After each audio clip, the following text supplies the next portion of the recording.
Hello everybody and welcome back to my channel. My name is Pamiti and it's always a pleasure to have you stop by. Now I'd like us to take a look at something today.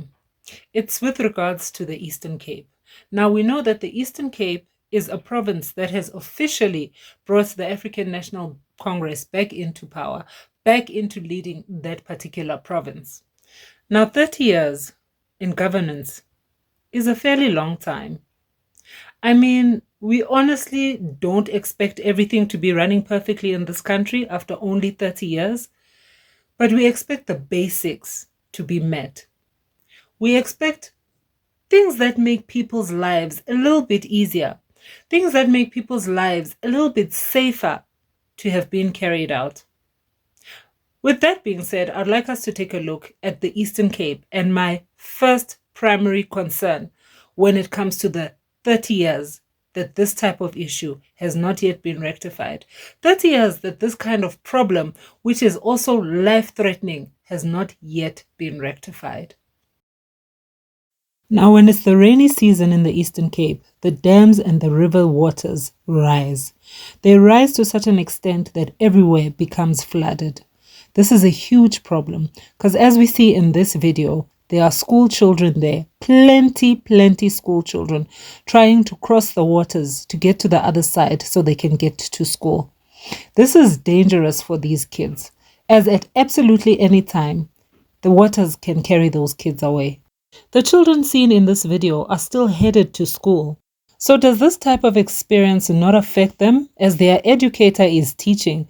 Are they really concentrating on what the educator is saying, or are they more concerned about the wet clothes, wet uniform that they are wearing? Or better yet, are they not thinking of how the condition will be when they have to get back home?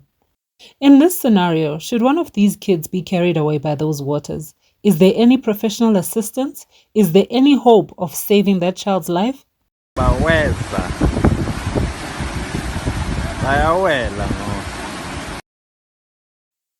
As we can see, this doesn't only affect the school children, but it affects the adults and the citizens, the residents of that village as well.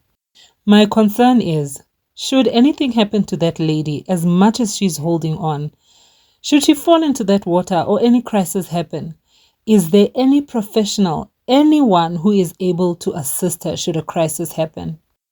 Of course, the people have adapted and they've learned to make a plan when such situations arise. But one thing I am hoping for is that the African National Congress should look into such matters, look into building bridges, decent bridges for people, decent, trustworthy bridges that the people can use, because as we can see, this really is a crisis. There are many points of concerns, many things that need attention in the Eastern Cape. But for now, I'm going to talk about the second concern. My second concern is the roads. Now, we know that the Eastern Cape is a very mountainous area. There are many curves.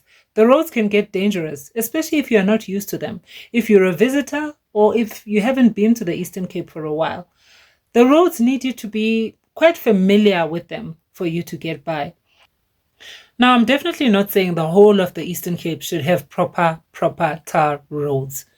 But the main roads, the roads that people travel on a lot, especially using motor vehicles, the main roads that link one village to the next, going all the way into town, should at least have proper tar. The reason that I say that is because there's a lot of activity, a lot of cars that move up and down on those main roads, and they definitely do need attention. But let's also hear from someone else who is not so happy about the roads in the Eastern Cape. I have invited you to come and see roads in Tendani, near Butterworth in Eastern Province. The disaster waiting to happen has not been addressed by your esteemed office. Uthewa uthi indlela zase-Eastern Cape zinhle, insizwe yami icishe yama.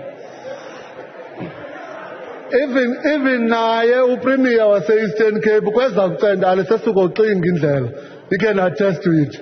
Singangahle kwezinye indawo kodwa thina kucendane siyafa. The communities in these areas only understand practical solutions to the problems. Their faith in the state providing answers is growing thin and will soon evaporate. Communities in these areas only understand practical solutions to the problems. Their faith in the state providing answers is growing thin and will soon evaporate. Now we know that there are some areas in the Eastern Cape that have been protesting for service delivery. But now that it's after the election, let's take it as a fresh start. I am hoping that the loyalty of the people of the Eastern Cape towards the African National Congress will pay them off. I am hoping for their sake, I am hoping for South Africa's sake, that the ANC will also show its loyalty and bring service delivery to the people of the Eastern Cape.